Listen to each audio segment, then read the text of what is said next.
Hello, everyone. Thank you for coming to my talk. My name is TJ Prier. I am a security analyst at ISC, Independent Security Evaluators. I conduct vulnerability testing on networks, websites, IoT devices, and cloud environments. I was an IT personnel for 5 years, so I spent a lot of time fixing things and putting out proverbial fires. So the last 2.5 years, I've actually been being paid to actually break those things and cause those fires. So if any of you have been to any other talk this week, I'm pretty sure you've seen this disclaimer many times. So I'm going to give you 5 seconds of awkward silence to kind of read it one more time.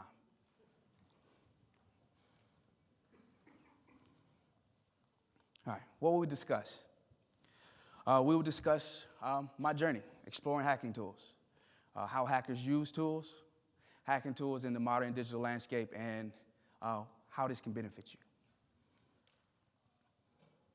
All right? So for this slide, I was going to kind of put my accolades, my certifications, but I want to do something a little different. I wanted to convey to you exactly why I love doing exactly what I love doing through a small story. When I was 10 years old, I saw my first computer at a friend's house that wasn't in a library or a school setting. So I had to have one. So my first problem is, how do I get it? So I thought of the only thing a 10-year-old boy can do at that time. I asked my parents, could Santa bring it to me? So they said they'll see what they can do. It wasn't a no, so it was guaranteed. Christmas came. I woke up my younger sister. We ran down 2 flights of stairs to where the Christmas tree was in the den. There it was, this huge box. Since I was 10, I only wore like 70 pounds, so I run into my second problem. How do I take this up 2 flights of stairs into my bedroom? So I had to make an executive decision. I asked my little sister, could she help me for a piece of candy and I'll be her friend? She helped me. So I finally got to my bedroom. I ran to my father's toolbox. I ran back to my room. I closed the door. 2 hours later, my mom wakes up. She comes to check on me. She opened up my door to peek in and see what I was doing. The look on her face, she was mortified. You see, I had this brand new computer in hundreds of pieces spread across my floor. Everything from the monitor to the desktop. The only reason why I wanted the computer in the first place was because I was curious about how and why it worked. I didn't even want it to do any type of other thing on it. Now, let's just say that I learned very quickly that I have a lucrative future in tech because I learned how to put that computer back together. Now, let's fast forward it just a little bit. This is years later, and COVID was the thing, so I decided I want to pick up a hobby and learn a second language. That is when I discovered that I accidentally hacked a website. Now, you're wondering, like, how in the world do you accidentally hack a website? Well, I'll explain it to you. So as I was learning this language, I decided to join this website that offered a subscription model. So I joined. I was there for a few months. So on November, Black Friday, they offered all new members get a lifetime membership. All they had to do was pay once. Like, I was kind of upset. I've been paying for months. Why can't I get a lifetime membership? So I decided to create a second account. On that second account, I filled out the information. I got right down to entering my credit card information. And then I chickened out.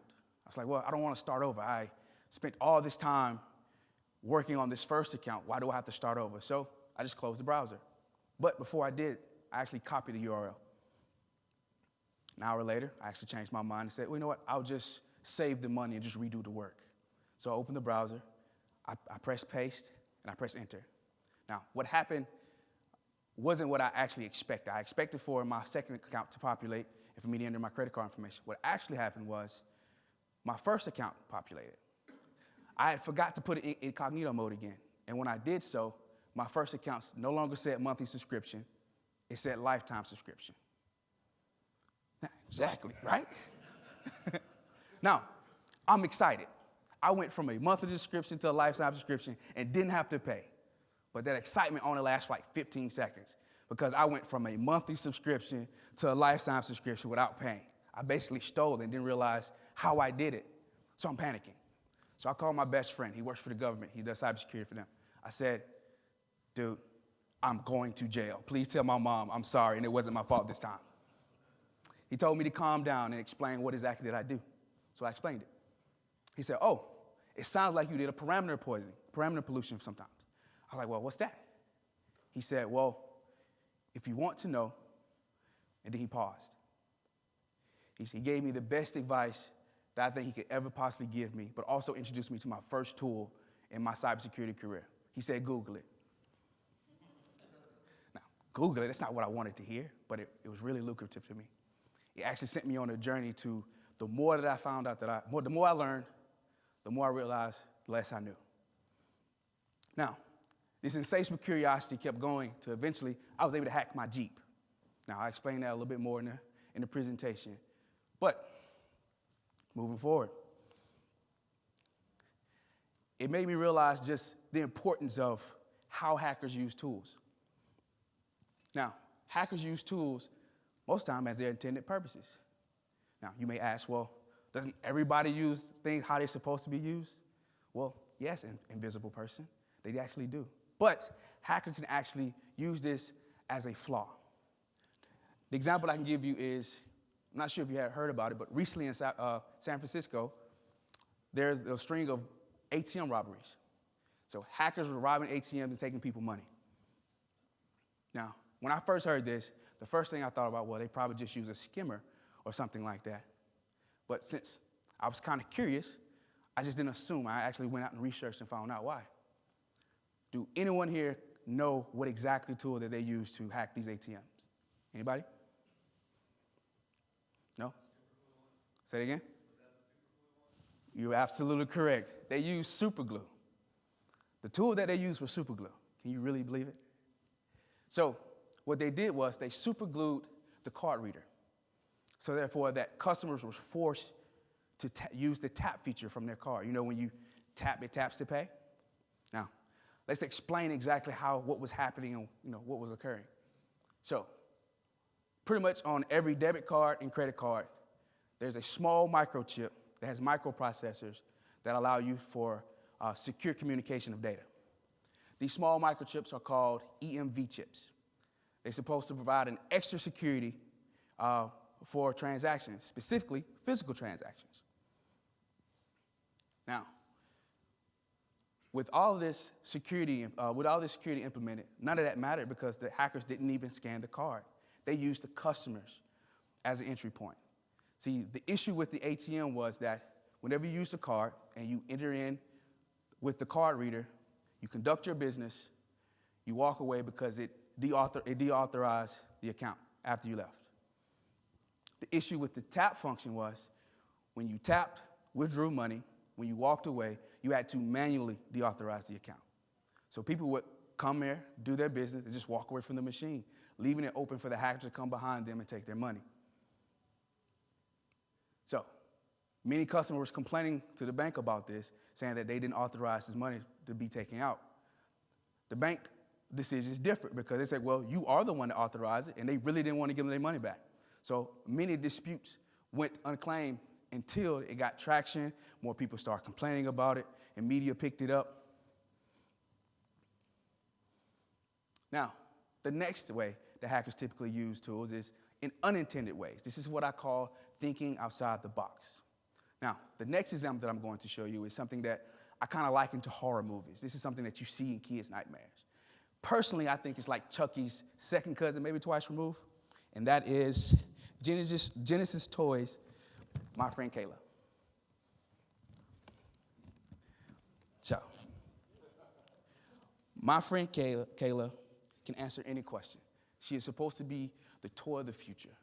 She's supposed to be the smartest friend that your child will ever have. See, Kayla could sing, can talk, and most importantly, she was always listening. The necklace that Kayla has was used as a listening device through Bluetooth. Because Kayla used Bluetooth, she can connect to your phone, and through your phone is how she connected to the internet to gain all her access to the information. Now, Kayla used Bluetooth, so that means that she had a feature that only one device connected at a time. If that device happened to disconnect, a malicious actor can actually connect to this device because this device did not have secure Bluetoothing pairing. Now, once the hacker connected to this device, they can listen and talk to the child. So basically, my friend Kayla was basically just a Bluetooth headset that was pretty to look at. Hackers was not the only attack vector here. Because Kayla can actually record conversations, those conversations could be sent back to the manufacturer. So Genesis and a voice recognition company called Nuance can actually save that data. See, Nuance was partnered with law enforcement and government agencies that would use this to match voice prints. Now, since parents weren't being notified properly about the actions that this toy was doing, they wasn't able to consent properly. So they say that Kayla was actually violating COPPA, which is Child Online Privacy Protection Rule. Lastly, Germany actually banned this device because they deemed it so bad because it was considered a surveillance device. Now, I've given you an example about hackers using glue to hack an ATM, using a doll to be a spy device. Now, you may ask, well, how do hackers continue to find these new ways to exploit vulnerabilities in digital systems? Well, they use it by using contrarian thinking. See, you find out how something works and you do the complete opposite. You go against the status quo. You research it. In the case with the ATM, hackers had to find out exactly which ATMs caused the problem, which ATMs were they able to actually to be vulnerable to the problem, but also what was the habits of customers? Would customers actually fall for this type of problem? Lastly, curiosity. Now, with this doll, I'm pretty sure it looked really, really awkward walking through the store trying to purchase this thing and not people having you look at you crazy. Even my walk over here, people kept asking me, well, what did you win? What kind of prize was it? You know, I felt kind of odd, but I mean, it was pretty funny getting over here. But the researcher, Ken Monroe, was the one who did the research, and I think he did a really good job. Curiosity also allows for innovation. See, the more curious a person is, the more things they can create, tools specifically. Not only can they create these tools, people find innovative ways to use tools as well. Now, let's talk about the current state of hacking tools. I'm pretty sure if you talk to any living, breathing person here at RSA, you probably spoke about AI. Am I right? That is the new shiny thing. So you heard about ChatGPT. You probably heard about AI art, etc. Well, I recently heard something called prompt injection. So prompt injection is basically when you give AI textual information to do something that it wasn't originally designed to do. Now, with this new shiny thing, I did a little bit of research because I was kind of curious about, well, what are some other security implications about this? What are some other examples that people have done to make this into a vulnerability? And I came across research that was actually partnered with my company. See, my company runs something called IoT Village. And a researcher did research on Amazon Echo. So let's paint a picture. This was happening during 2020 when COVID was high, so a lot of medical facilities were rampant. They used Amazon Echo to kind of help streamline this process of helping them with their patients. You see, before this, if a patient was hurting, a nurse had to put on PPE, go into the room, figure out what was wrong, come out the room, take it off, go do the thing, come back, put it back on, go back into the room. But with these things, a patient could just say, hey, Alexa, I'm in pain, and it would notify the nurse. What the researcher found was that when you put IT into stressful situations, I'm pretty sure you security researchers know that, IT doesn't do good under stressful situations. They were putting these things out, and they still had setup mode enabled, so it was misconfigured. So with a single Amazon developer account, he was able to take over this hospital's Amazon Echoes. Now, the attack vector here isn't hacking into the hospital and then searching through their network and then hacking the device. This is more like a malicious maid or malicious patient, so they would have to walk into the room and activate the device. But all you have to do is hold the device for 10 seconds, and you can change everything about the device. Now, the command would sound like, hey, Alexa, I'm in pain. Okay, I would notify a nurse now.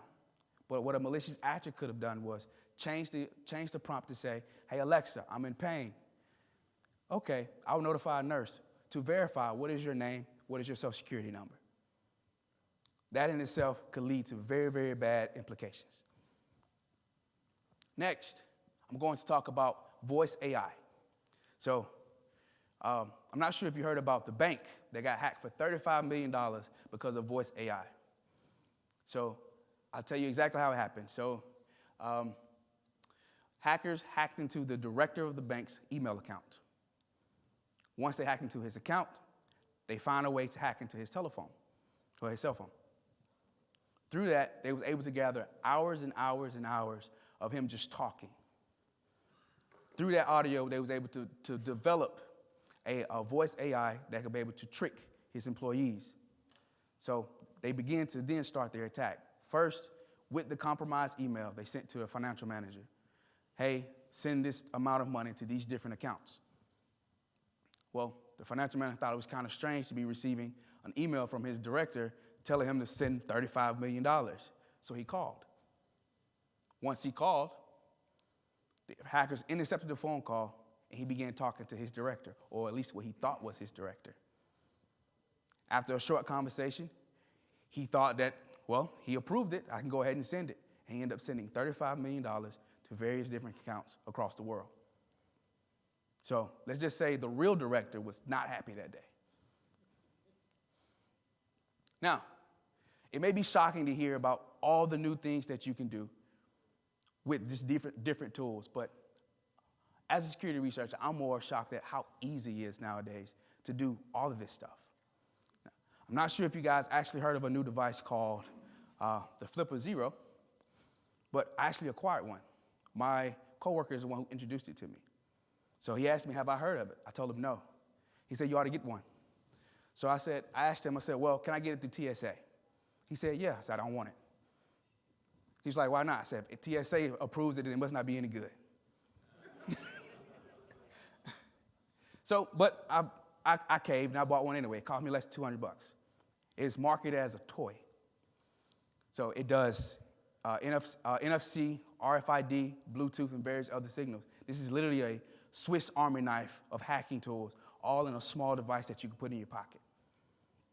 So once I received mine, since me being an ethical hacker, I thought about what's the most innocent thing that I can do with this thing. And it hit me. I can mess with my girlfriend. She'll love it. Not. So that's exactly what I did. See, my girlfriend, she loved watching TV. She loved Law & Order SVU. I hate it. She watched 15 seasons in a row. So I sat on the couch. I told her I loved her, and I began my attack. So she's watching TV. I would turn the TV off. She's like, what happened? She'll turn it back on. I'll change the channel. I'm over in the corner sneakering because I think it's the funniest thing ever. I'm turning the volume down. I did this for 3 days. Now, when she eventually found out what I was doing, let's say she was not happy. But how she found out was I told her because I'm an ethical hacker. Now, I have this thing. My next thing is like, well, what else can it do? What else can it do? Excuse me. Then I thought about, maybe I can hack my Jeep. It has a car remote. Maybe I can intercept the signals for that. So this Jeep that you see up here is a really, really nice Jeep. It's not mine. Mine's a 2007 Jeep Commander. I bought it for a work truck when I did IT. So I began copying all the signals that I could possibly copy from my remote. Now, the first thing I tried was unlock. I hit the button, click, my car unlocked. What? So I wonder if lock works. I locked my car. It worked. Get out of town.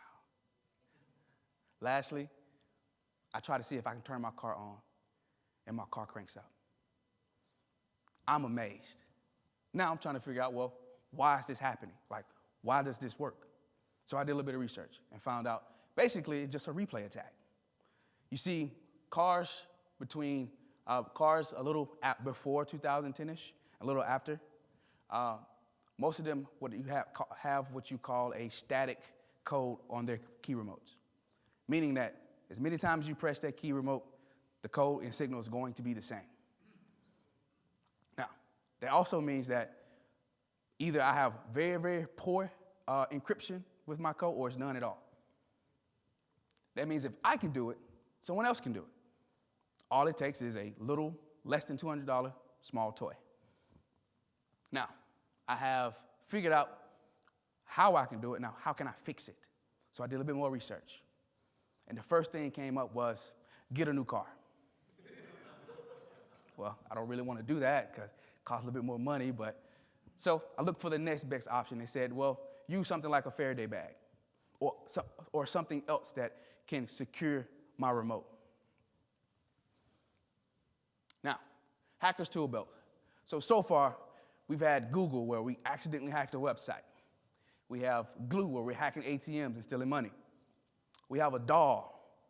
We have Amazon Echo. And we have my Flipper Zero. As you see, I have Asterisk by toilet seat and vacuum. I haven't really talked about those, but if you guys are curious about those types of things, if you go over to the South building to the IoT Village, you actually hear a lot more about it. I'll actually be over there talking about them. But most importantly, I look at this list of things and I wonder, well, what does all these things have in common? Absolutely nothing. I want to impress upon you that any and everything around you can be used as a hacking tool or a hacking device. All it takes is a little bit of ingenuity and curiosity. You see, hackers use that ingenuity and curiosity to create new tools based off the things that we use every single day. If you leave with nothing here other than what I have to say, I want you to impress upon you that I want you to trust but always verify. What's next? How does this benefit me? Well, show of hand who actually knew that you can hack stuff with glue. There you go, one.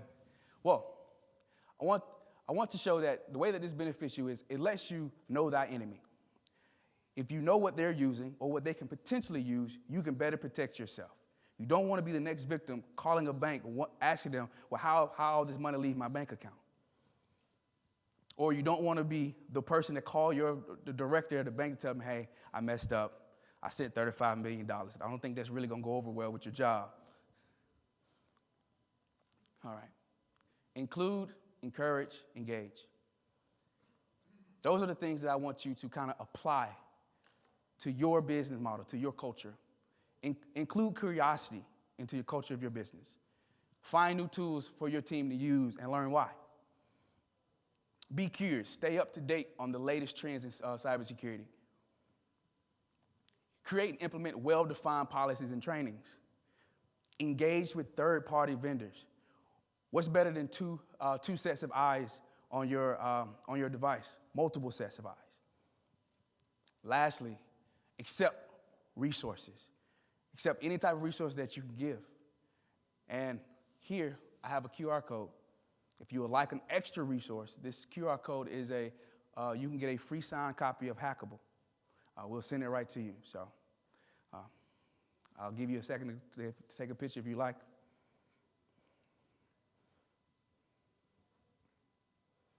I love that you guys trust me. You never trust but verify.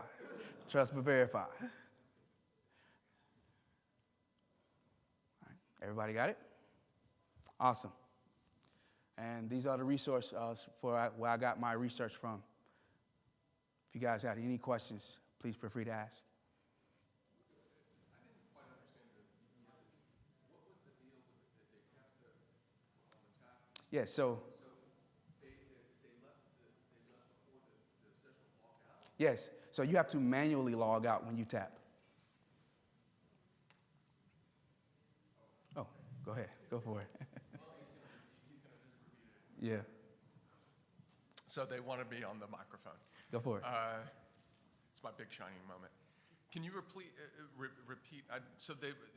To clarify, when they used the tap function instead of the insert the card, the tap function, when they left, the ATM was still logged in. Is that what the deal was? Exactly. So whenever you use the tap function, you had to manually log out of your account.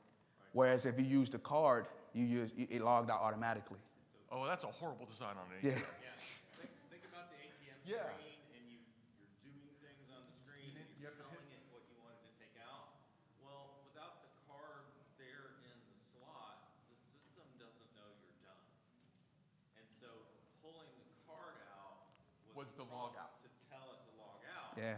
the tap function then, now they changed it, I think. So it was probably one of the types of ATMs that's not a mechanical thing. You have to, it was a manual slide the card in, and you pull the card out versus a mechanical one that injects the card and then when it ejects, got it. Yeah. Any more questions? Well, awesome. Guys, if you do have any questions later after this talk or you don't feel comfortable coming up, I will be in the IoT Village in the South Building.